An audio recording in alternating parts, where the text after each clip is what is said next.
Welcome to the Beyond Pain podcast with your host, Joe Gambino and Joe LaVacca.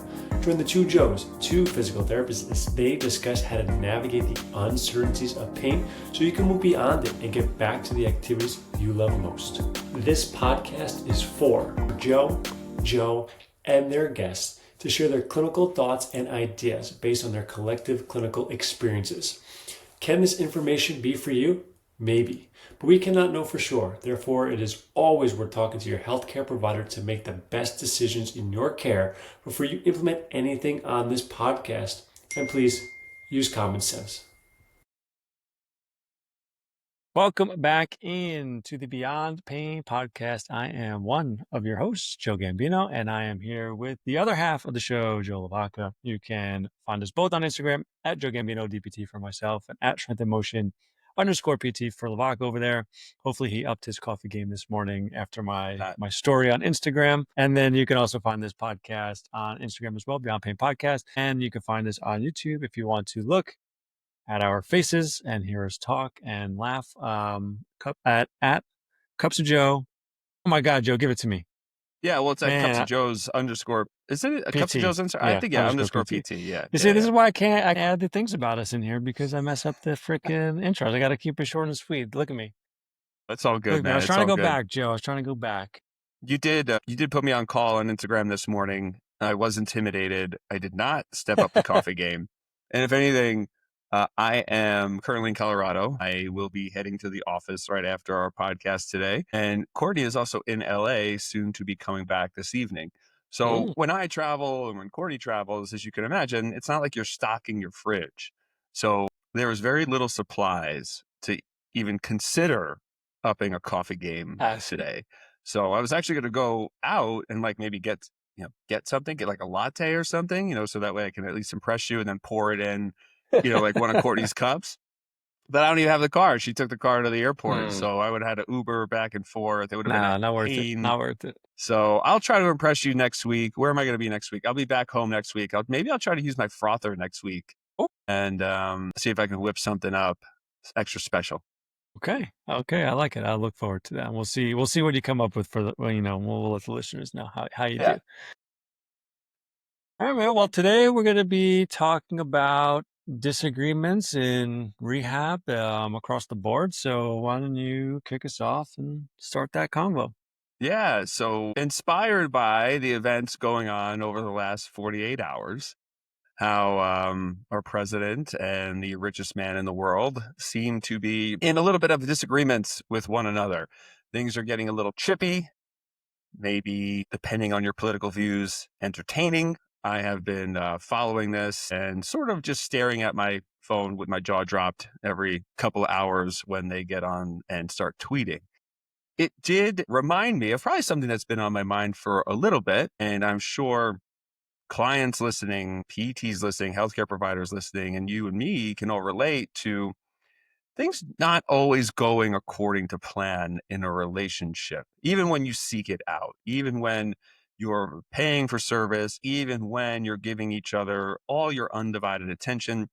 Communication can break down over really the smallest things, but the focus that we'll take today is what to do or how to address disagreements in care. And maybe we can start with what happens when we are not necessarily in agreement with what a doctor is saying for their client.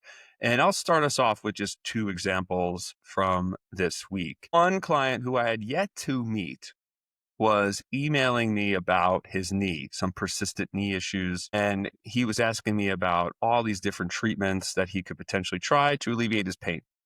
Now, I'm a little bit reluctant to give advice to someone that I've never met or never evaluated. So I just sort of kept kicking questions back to him. Well, what have you been told? What have you tried in the past? And to some degree, maybe this would inform our initial evaluation when we met together. He came back with, well, I finally went to the doctor and my doctor recommended, I think it was Shockwave to his knee.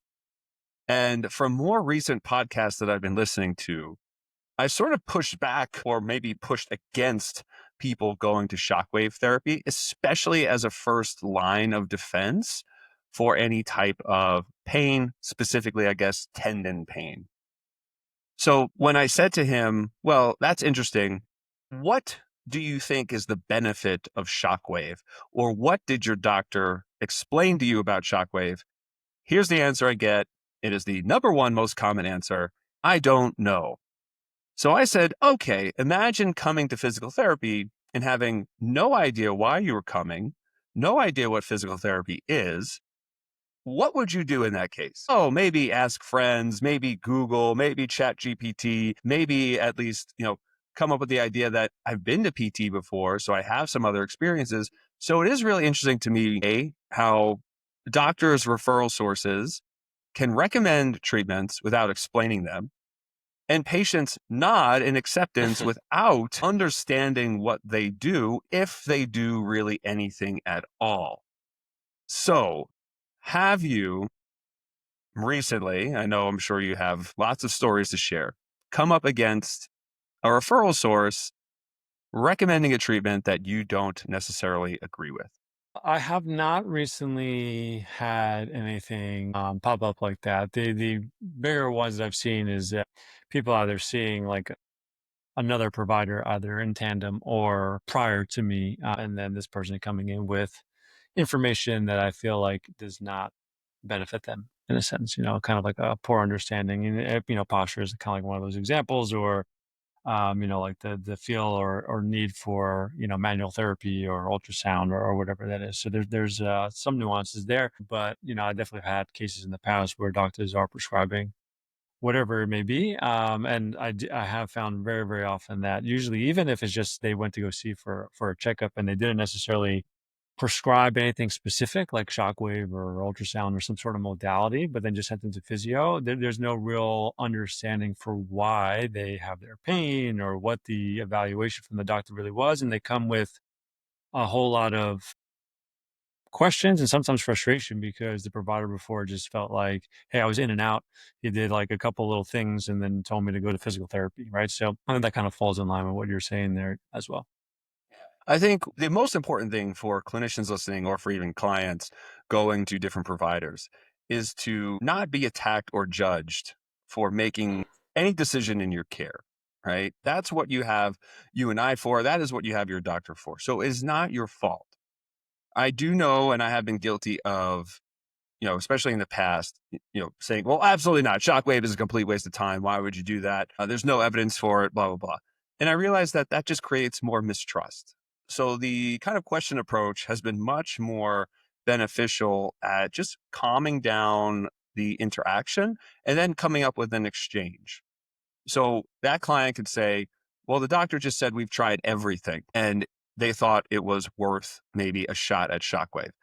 To which I tell people there's three factors I always kind of consider. There's time, there's cost, and there is, let's even say, narrative. So time, you're going to have to go find a provider now that does a particular treatment. If it is a quote unquote special treatment, right, like shockwave, the shockwave machine costs money. So in theory, if I'm the only one in New York City offering it, I can charge whatever I want. It's a short treatment, so I can do $1 billion a day. I actually got an email. I don't know if this is where like all this ChatGPT stuff gets a little weird for me, and this all internet gets weird for me. After I was talking to that client, I had someone like cold email me on, do I want a shockwave machine like for my office? And basically the selling point was not how patients are getting better. It's the revenue for the clinic that they were able to generate. So I just deleted that email. But then the third one is the narrative, right? So if we have another treatment that's building dependency for you to go across town to, let's say, Jersey, across state lines, or into, somewhere else. Some people fly places for this type of stuff, right? You're becoming disempowered. And the next question of tried everything, so this couldn't hurt. Well, actually it can hurt. Shockwave does hurt. I know many people, and I know we're picking on shockwave, but you can insert any treatment here. It could be dry needling, it could be shockwave, it could be surgery, you name it. It does hurt. The treatment is a trauma itself. So on top of that, you're already in pain. You're getting a painful treatment, whatever the case is. And now you're falling into the fallacy that I did try everything when all I have to do is say, great, give me the list of what you've tried. And then it's very similar to what you mentioned. Oh, well, we worked on my posture. We worked on some manual therapy. I tried anti-inflammatories. I tried injections. I tried this. I tried that. And I'm like, well, what do you want to get back to? Running, lifting, jumping, cutting. I'm like, well, it doesn't seem like you were ever on a program to progressively run, strength train. And what about things like your nutrition, your other health and wellness, your work, your job, your relationships? Oh, no, no one's ever asked me about that. Great. So good news. You haven't tried everything just yet. We can do a lot more, but it is a tricky conversation to manage. Have you ever had like a disagreement that didn't go well? As far as between me and a patient? Yeah, like you're tweeting about the patient's tweeting about you. They're saying you're the worst PT ever. You would have never made it in PT if it wasn't for them. And clap back with like a picture of their true coach. Well, you've never been accountable one day in your entire life, and I have the records to prove it. Just kind of the stuff we're seeing on CNN, MSNBC, and Fox Yeah. News right now. Well, I will say, I mean, there are definitely times where, and I think, I kind of brought up posture as one of those things that people come in, and usually, a lot of times if someone's seen somebody, a bunch of people in the past, they come in with, you know, they've been told a whole bunch of things in the past, and, there's kind of the way that they're viewing themselves and their injuries. So I've had people come in with, like, oh, my posture is causing this pain and that pain, and, which is fine. I never, when someone's telling me X, Y, and Z, tell them that whatever they've learned in the past is incorrect. But, I acknowledge what they've said, I validate it, but then add a layer on top of it. Right. And kind of my interpretation of it. And there's been a few times where it didn't end up like going poorly, but we just couldn't align on values and how I was seeing it. Right. Like they wanted something that was going to target these things. The things that I was talking about didn't, they didn't like it. Right. So then we're like, okay, well, then maybe I'm not the person that's going to be able to help you. Maybe you need to find somebody who's going to treat you in the way that you have and you're expecting. And that's kind of how the process went, and they did, and that they were able to go see somebody. I have no idea how it went for them, but that's kind of how I kind of go about those things. And it's not about, again, I'm not the person that's going to be able to see every single person. They're going to be people that aren't a fit to see me. And if there is a non-alignment between my philosophy and the person in front of me's philosophy, then it's going to be very hard for them to trust my process, to do the things that I'm telling them to do. Because if they don't, oh man, this is exactly what I need, then they're probably not going to do it. They're probably going to think that, they're just not going to get the outcomes. And then go back to like, oh, well, you didn't treat me the way that I wanted. And it's probably going to blow up in my face more so than it would be if I just had the upfront conversation with someone and said, you know what, I'm not the person for you. So I've had that, and I'll give you one story that was kind of similar to the online tweet debates that are going on. I had somebody when I was in New York. I was treating out of a buddy's gym in Queens. And one thing that I always do is whenever I have interactions with people, and there's like a learning thing, I always use it for content purposes, right? Yeah, Like I right. don't like I'm not going to go on there and be like, oh, I had X, Y, and Z person tell me this, and then I do this, right? But we were going over, and there was an educational point that I gave that person. So I took a quote from that, put it on Instagram, and put it out as content, and then I get an email like a couple hours later, or maybe it was a text. I was like, oh my God, you called me out on Instagram, blah, blah, blah. And then like went into in your, like when you were asking me questions in the interview, you were asking me about my medical history, and you just assumed that I had like all of these things, like diabetes and stuff like that. Like that's, like you were profiling me. I was like, no, I need to know your medical history to treat you. And I didn't even talk about you in the post. It was just an educational piece that other people could learn from. That didn't go very well, and obviously we didn't work together ever again.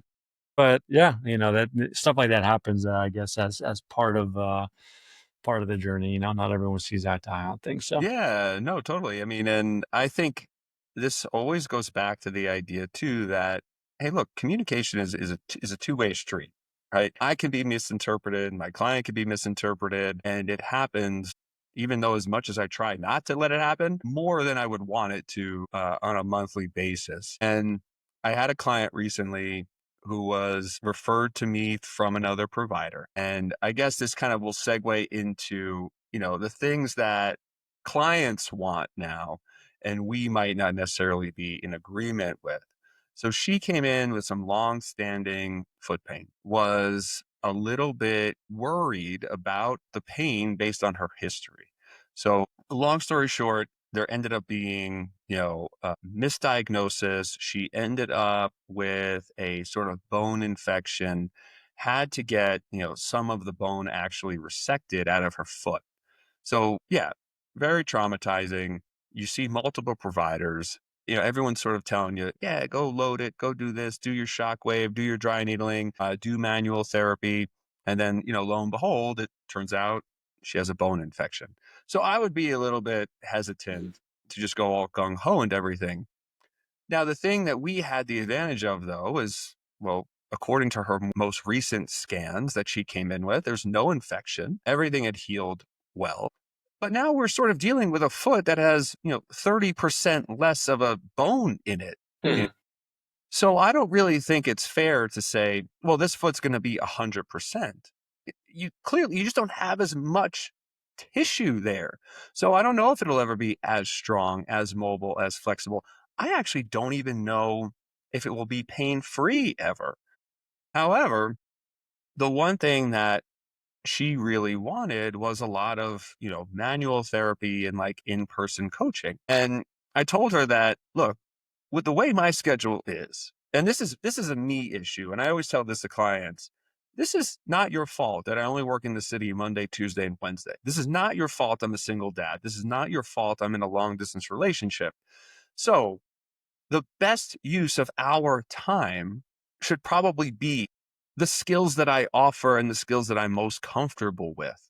Other than that, you can get a massage from somebody much cheaper than what you would pay me. So why don't we use that? Or why don't I teach you how to do some self-mobilization to your foot?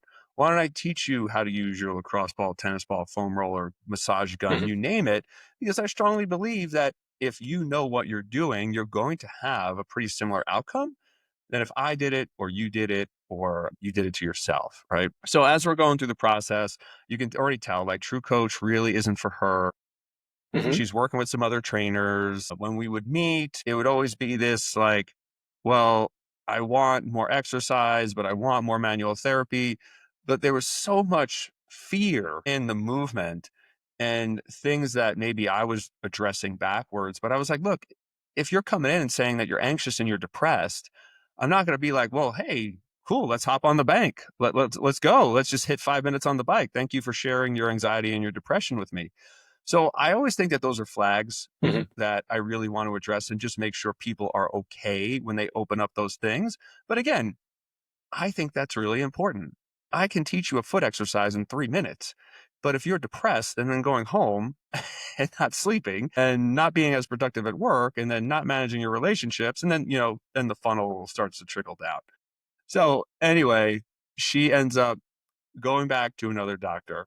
And then I get a text message and she says, hey, look, I'm going to say I'm not going to come back and see you, but thanks because you told me my pain was all in my head and that you didn't do any like therapy or whatever else. It actually turns out it's not in my head and I need surgery again. So I'm scheduled to go back into surgery, in April. She did not tell me like what she needed surgery on, what they were going to do, how they were going to do it. But again, like that was just one of those ideas of, she wanted something that either I couldn't provide or didn't think was a priority. And, unfortunately, I lost her. I'm hoping that her surgery went well. It was supposed to be a couple weeks ago. So when we're not managing other personalities like doctors or personal trainers, people obviously come in with either their history, their experience, or their preference. And what have you done in that situation when things don't necessarily match up? Yeah, it kind of comes back to what I was saying before, where it's just how do we create, how can I educate that person, right? So again, it's not, if it's something that they're looking for, I always try to think about, how can I give people what they want in the context of what they need. So straight from Rand Phone. That's a great quote. So if somebody's like, yeah, well, I really value this, whatever it is. Maybe it's a type of workout, maybe it's a particular modality, like, I mean, I can't do manual work, but maybe they need something very, they want something very specific. And I don't feel like it's the highest priority, but I know that if it was in there in some degree, that it would create value for that person and buy-in, and it will most likely help the outcomes, even though my bias says that it's probably not going to be the biggest thing that helps. So I will find ways, as long as everything else fits and they jive with my overall philosophy, and I feel like I can truly help that person.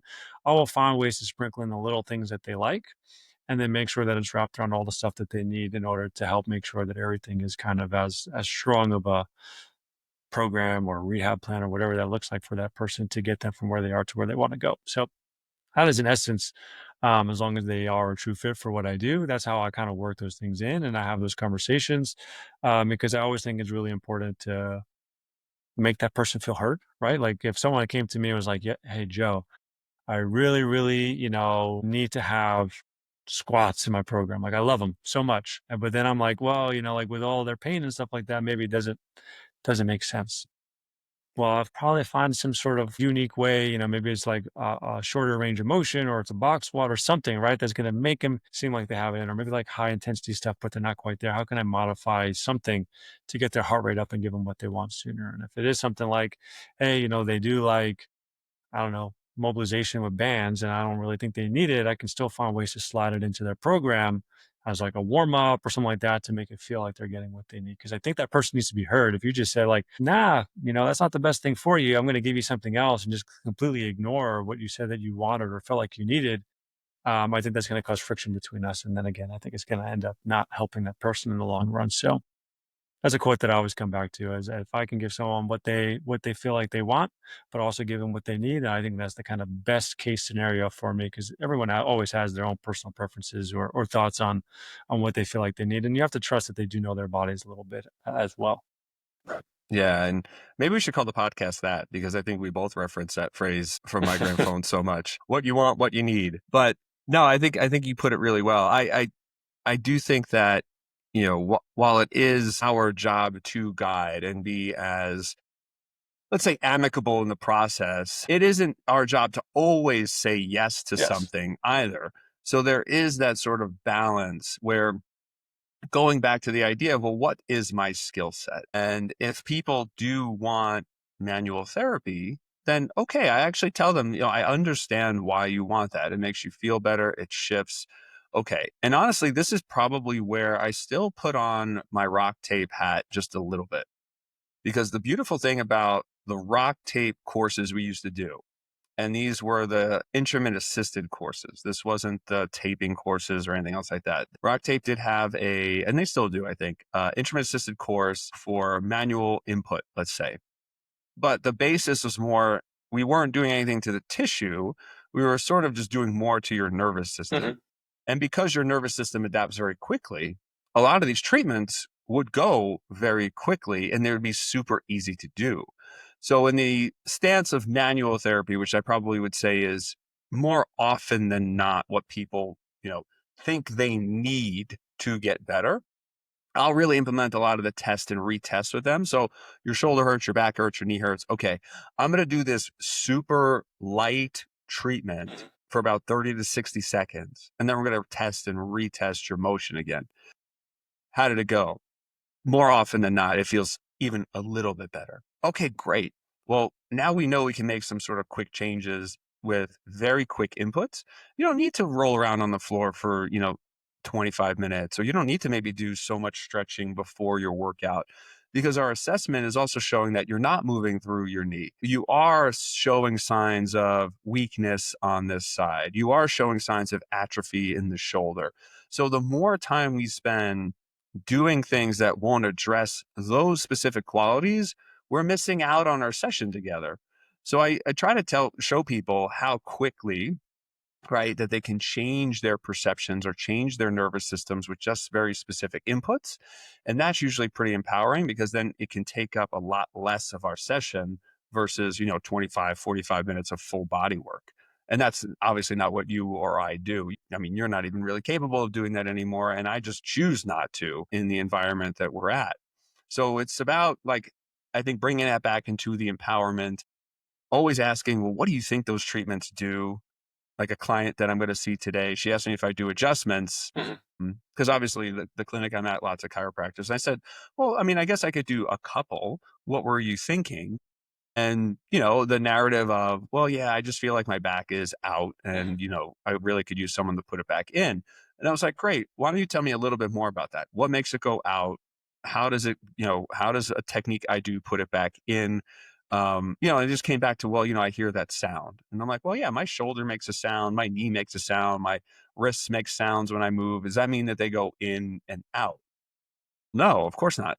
Okay. So now maybe this is also just one of those things that joints make sounds. Do you remember who first? So then you can kind of start like actually peeling back a little bit more of the layers. And then the end of the conversation was, I never even thought about any of this. I was just going and getting pop click. And I was Mhm. like, great, I'd probably teach you how to do it to yourself if it really gives you benefit. But then what we want to think about is then saying, if you are feeling better, how can we now load you, move you, groove you, teach you something that's going to now move you further away from being dependent on someone else? So she was actually really excited about that idea. And she was like, wow, I really appreciate this conversation. So I do think that conversations are there to be had. It's just a matter of how we approach them. Mhm. So clients, ask questions, clinicians Yes. ask questions, and then just give some space to listen to each other. And then I think it'll be a lot smoother Mhm. process to then collaborate on care, because you put it beautifully. I think we're experts in people's body, but we'll never be more expert than them. Exactly. And it is their lived experience that we're trying to change, not force our experience on them. So I thought your point was perfect. Thank you. And I think that is a perfect way to wrap things up. So I'm not even going to add on top of that. I will just let you take us home. All right. Well, we hope you enjoyed this episode of the Beyond Pain podcast. Joe, love you. Listeners, we love you. And don't forget to tune in next week, where hopefully we'll be inspired by more political madness. Take care, everyone.